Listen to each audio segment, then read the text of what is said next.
Di program kali ini kita akan bertemu sosok seorang politisi senior tiba terjun di politik di situ yang sudah menjabat jadi anggota Dewan Kutai Kartanegara 2 periode. dua kali ya. Ya, jadi 2004 saya saleh ya, terpilih ya kan waktu itu. Beliau dikenal sangat ramah dan murah senyum.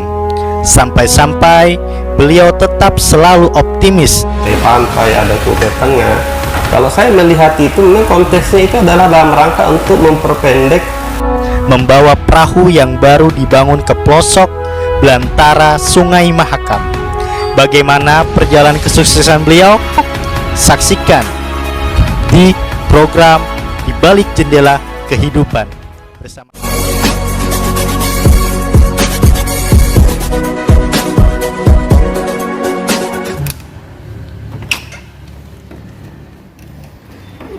Astaga, si tidur dia. Bang, bangun, bangun. Katanya mau syuting. Oh, belum berapa nih? Masih tidur dia guys. Hah? Jam berapa? Udah pagi nih. Udah jam. Aduh guys, rusak nih. Terus baca-baca buku ya? Iya. Semalaman. Biar apa?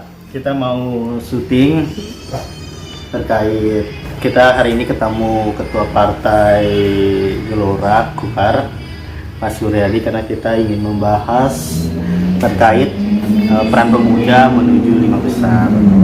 Nah, semalam udah saya review buku-bukunya, sangat keren. Nanti kita tanya langsung aja oleh beliau, tapi saya mandi dulu guys. Selamat pagi, salam sejahtera untuk kita semua. Apa kabar? Alhamdulillah saya udah mandi, udah bersih, sudah lumayan aura saya terlihat pagi ini karena kita semangat pagi. Oke, pagi hari ini saya akan coba berdialog secara persuasif oleh ketua partai Gelora. Nah, saya kemarin dikasih buku, akhirnya malam saya baca, saya review buku tersebut, ternyata keren. Dan juga saya penasaran kenapa Partai Gelora ini merangkul anak-anak muda gitu kan. Ada apa di tahun 2024? Karena kalau saya baca yang penulisnya Pak Anies Mata, gelombang ketiga Indonesia menuju 5 besar negara. Maka dari itu saya langsung ketemu dengan orangnya, tapi sebelum itu jangan lupa guys, pakai masker biar sehat. Tunggu, kami tetap kita ketemu di sama Pak Suryadi selaku ketua partai DPD Gelora Kutai Kartanegara. Ikuti kami terus, check it out. Sudah sampai di Sekret Gelora tuh guys. Udah sampai, ngomong kita lihat, kita sudah sampai. Nah, kita udah sampai tuh guys. Wih, ini orang-orang hebat semua.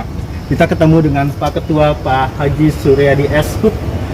Kita sudah sampai di kantornya. Tunggu, sangat keren, perjalanan sangat panjang. Come on, kita ketemu orangnya, kita sudah. Assalamualaikum. Wah, ini dia Kanda Suryadi, satu ketua Gelora Kutai Kartanegara. Gelora Indonesia Kutai Kartanegara. Kanda, apa kabar? Alhamdulillah. Salam corona Kanda. Salam corona. Sama siapa nih kawan-kawan semua? Sama tim Kanda. Sama tim ya. Alhamdulillah di sempatan waktu. Ini duduknya sejuk. Keren Kanda sekretnya. Wah, di sungai ini. Oh, sungai ini Kanda ya? Wow, inspirasi sekali kalau duduk di sini Kanda ya. Oke, langsung aja kita syuting dulu, saksikan kami. Oke, assalamualaikum warahmatullahi wabarakatuh. Chapter Kutai Kartanegara. Ketemu lagi dengan saya Aswin Anwar di My Program One God One Chair Edukasi. Kali ini tema kita biasa di balik jendela kehidupan.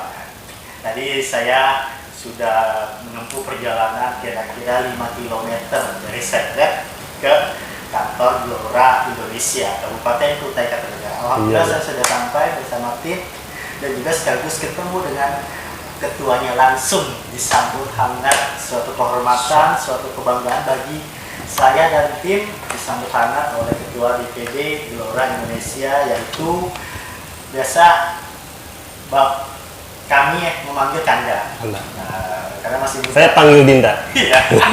Kanda sudah diesut. Apa kabar Kanda? Alhamdulillah. Salam corona Kanda. Salam Iya. Gini salam corona. Salam corona. Iya. Nah guys, kami pakai masker ya karena ini di ruangan. Ya. Jadi masker sementara kami Simpan dulu. simpan. Di kantong. Oke, Kanda. Sebelum mulai diskusi hangat untuk pemirsa seluruh Indonesia ya Iya. Kanda. Oh gitu ya. Terkenal kita dong. Kita sebelum mulai kita untuk biar menyatukan persepsi, biar interaksi kita lebih enak. Nah, untuk itu kita main game dulu nih Kanda. Oh game ya, ada Kita game ya. nyambung interaksi Iya kita. iya. Gamenya apa nih? Kali gini aja Kanda. Jangan yang sulit ya. Cuman satu kata aja yang ada di pikiran Kanda, tapi yang baik-baik Kanda. Oh ya, Kutai Kartanegara. menarik. Wih. Sungai Mahakam. Banyak ikannya. Indah, banyak Indah, ya. ikannya. Partai Gelora Indonesia. Semangat menggelora. Semangat Iya. Ketua Sahabat Pulau Indonesia. Aspin Anwar. Keren. Terima kasih Kanda. Kanda apa kabarnya sekali lagi? Alhamdulillah Alhamdulillah sehat. sehat ya. Dinda gimana kabarnya? Alhamdulillah sehat Kanda. Ya, mohon maaf kantor Gelora seperti yang Iya. ada. Tapi keren Kanda, kami Iya. tadi sempat keliling sebentar. Iya. Kan. Apalagi ada tokoh nasional. Iya. Biasa kalau Gelora Bung atau Abang atau Sembarang aja. Kalau di Sembarang. Gelora itu menyesuaikan daerah saja. Kalau kita di sini siaran biasa memanggil Kanda atau Dinda. Iya. Mungkin di tempat lain panggil Bang atau ya macam-macam lah. Sesuai Tadi dengan saya nyampe daerah. sama Pak Haji Deddy Miswar Kanda. Oh, Deddy Miswar. Dulu ingat waktu saya kecil SD, kan beliau ada filmnya Lorong Waktu tuh. Iya betul. Tahun kalau nggak salah tahun 2000-an ya. Lorong waktu. Oh iya. Nah, ya kan Iya, Pak Haji iya. Deddy Miswar. Nah, saya Iya. fans banget sama beliau. Suka Pas nonton juga saya. ada foto beliau, terusnya foto Bang Anies Mata, Anies Mata, dan ya. foto Wakil Gubernur Kalimantan Timur Bapak Iya. Hadi. Adi Mulyadi. Apalagi foto Iya. Kanda mirip dengan Pak Anies. Sama-sama muda. Oke, Kita Kanda. numpang terkenal aja. Numpang kita terkenal. ini. Sama orang-orang besar itu kan. Iya. Iya. Karena nih, Iya. untuk pemirsa Indonesia nih pengen tahu nih secara menyeluruh terkait rekam jejak Kanda Suryadi, gitu kan? Iya. Apalagi saya melihat rilis cerita Kanda itu banyak sekali terjun di dunia politik. Betul. Kan? Dan kalau tidak salah, Kanda ini pernah menjadi anggota dewan, ya? Betul. Alumni ya. Alumni DPR. DPR. Kutai Kartanegara Kanda. Betul. Kutai Kartanegara benar ya Kanda. Nah, ceritakan dong Kanda. Kanda ini berawal tuh berkarir politik tuh gimana Kanda? Oh gitu. Silakan. Jadi saya dulu waktu kuliah itu memang sudah biasa aktif di organisasi. Aktif di dunia organisasi. Jadi salah satunya adalah saya ikut KAMI waktu itu. Ya. Tapi sebelumnya saya juga sempat ikut di Unmul itu ada namanya organisasi Pusdima. Kemudian saya juga sempat ikut di HMI. Dulu saya pertama dididik itu di Pusdima, kemudian juga saya pernah ikut latihan kepemimpinannya HMI. Tapi kemudian saya tidak terlalu aktif ya di HMI itu karena kemudian saya aktif di Kesatuan Aksi Mahasiswa Muslim Indonesia. Di mana tuh Kanda, daerah mana? Di Samarinda. Samarinda kan? Tapi waktu itu kita menjadi ketua kami Kaltim, saya menjadi ketua kami Kaltim. Wih, keren. Iya, jadi provinsi waktu itu. Sebelumnya di Pusdima dan kemudian saya ikut politik itu karena waktu itu kita memang dibina ya sama Iya. kawan-kawan apa namanya partai politik ya. Mungkin kita sebelumnya tidak tahu kalau itu adalah apa namanya dari partai politik. Iya. Kemudian saya terlibat terjun di politik di situ dan saya masuk di pengurusan waktu itu masih awalnya adalah Partai Keadilan. Iya Pak Taya. Ya, itu 98. 98 ya, udah lama juga kan Ya, ya. tapi sebelum 98 itu Itu berarti pasca reformasi atau iya, setelah reformasi kan Setelah terbentuknya reformasi, Partai setelah. Keadilan itu. Dan kita kemudian juga di waktu masa reformasi kita ikut demo waktu itu menurunkan Soeharto, dan di Samarinda kita juga melakukan demonstrasi waktu itu di Samarinda. Dan berarti itu ada aktivis aktivis 98 ya. ya. Kita menjadi aktivis 98 Iya. waktu itu. Dan itu saya kira yang mungkin termasuk yang mendidik mental saya untuk kemudian menjadi terjun ke partai politik. Kemudian tahun 2004 ya, Iya. saya kemudian diminta menjadi caleg waktu itu. Ya, 2004 caleg. 2004 kita diminta, ini bukan meminta loh ya. Iya, diminta ya. Beda diminta. Jadi kita tuh, saya sebenarnya tidak ada keinginan juga, tidak pernah terbayangkan dalam diri saya itu untuk menjadi anggota dewan. Iya. Tapi saya kira hidup ini kita jalani aja lah. Apa yang kira-kira memang bisa kita lakukan, kita lakukan. Ya, Dan benar. karena memang kita punya latar belakang di sebuah organisasi kemahasiswaan, kita biasa aktif secara sosial, saya kira tidak pas saja kemudian saya diminta untuk menjadi salah satu caleg waktu itu di Partai Keadilan Iya. Sejahtera. Keren, keren. Nih Kanda, aktivitas yang begitu padat nih Kanda ya, Iya. ya kan? Aktivitas yang begitu padat, apalagi ini masa COVID-19. Iya. Kita harus jaga stamina dan daya tahan tubuh kita. Iya.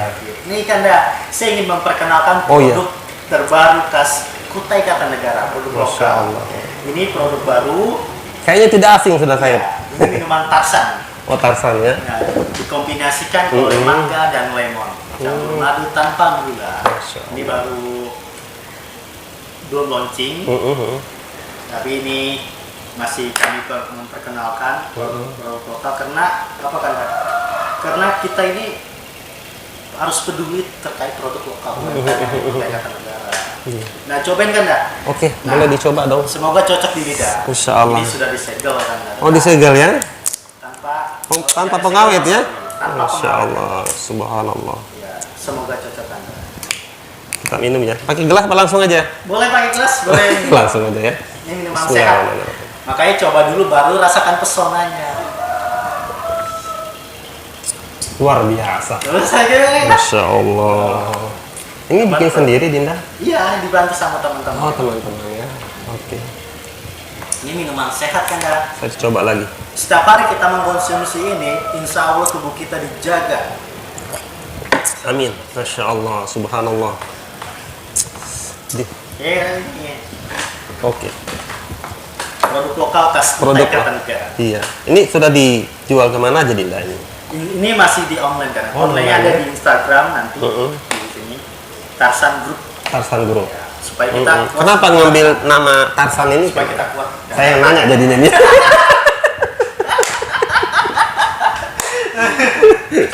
jadi saya yang nanya ini. Oke Kanda, kita Ya, lanjut. ya. Tadi menarik sekali ceritanya. Masih putus historis. sebenarnya tadi Ya, itu. historis perjalanan Kanda. Nah, kita lanjut Kanda. Itu pada saat itu tahun 2004 2004. ya Kanda ya. Nah, setelah berarti dipinang sama partai. Iya, enggak, saya memang sudah terlibat di partai Oh, di partai, waktu nyampe itu, sudah terlibat di sana. Dan kemudian kita ya mungkin kita sudah jadi kader ya, jadi kita salah satu yang cuma saya tidak pernah kita itu ingin bahwa saya ingin jadi Caleg. anggota dewan, jadi canda kan ya. Nggak pernah Itu kan nggak ada keinginan seperti itu. Bang, dulu berpikir cuma menjadi kita apa? aktif saja gitu loh. Dulu berpikir menjadi apa? Saya ini hidupnya mengalir aja ya. Mengalir. Dulu saya juga kuliah begitu. Saya ini kuliah di kehutanan. Tidak pernah terbayangkan saya ingin kuliah di kehutanan itu. Iya. Cuma karena dulu waktu ditanya waktu kawan-kawan lulus di SMA, Pak Anus Suryadi mau kemana nanti? Tanya-tanya sama orang ini fakultas apa namanya yang bagus itu di mana? Unmul. itu jurusan apa yang bagus terkenal di di Unmul itu. Iya. Semua orang bilang kehutanan. Nah, masuklah saya kehutanan waktu itu. Tapi sekarang kehutanan jadi sepi ini.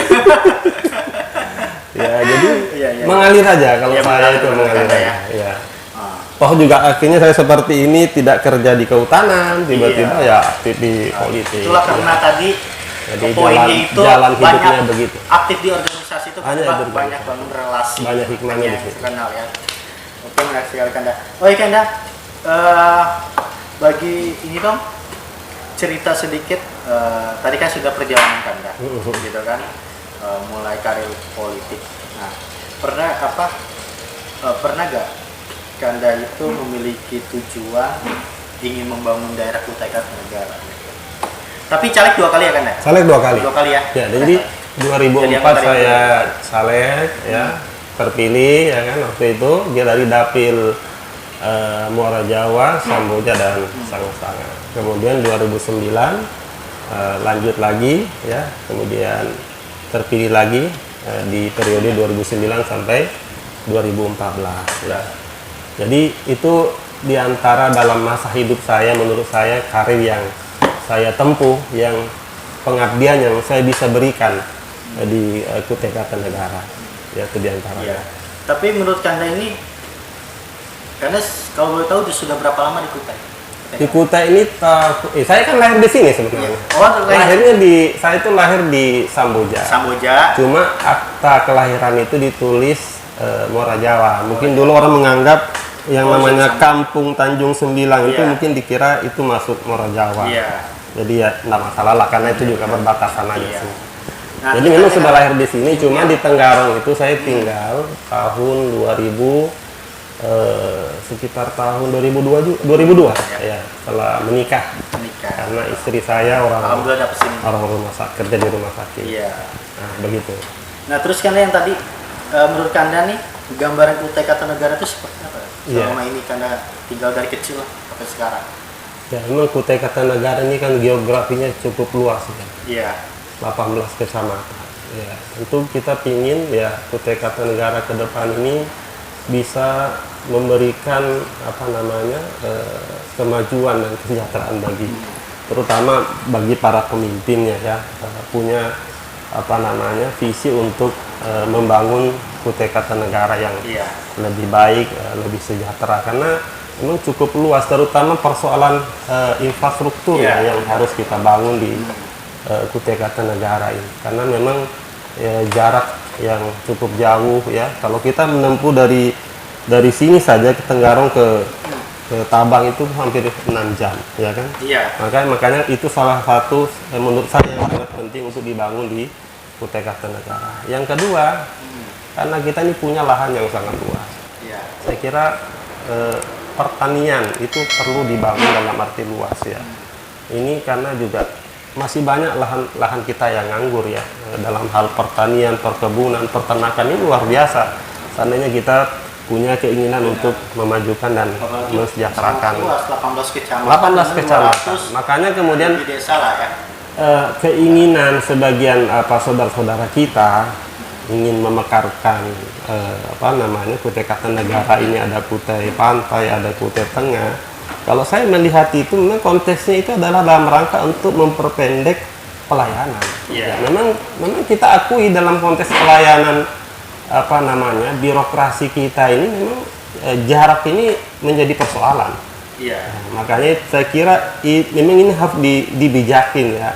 Walaupun sampai sekarang juga tentang pemekaran ini belum terwujud ya, tapi saya kira saya menangkap persoalan pemekaran itu adalah konteksnya adalah untuk memperpendek jangkauan pelayanan. Itu salah satu keinginan saya diantaranya lah Gitu ya, dalam konteks Kutai Kartanegara. Tapi tentu itu harus mengikuti proses-proses dan aturan ya. Dan Benar. saya kira Pak Edi calon pemimpin kita Pak Edi Damasa menangkap itu ya. Iya. Proses-proses itu saya kira harus dilalui. Oke. Saya kira begitu, Dinda. Kalau konteks Kutai Kartanegara.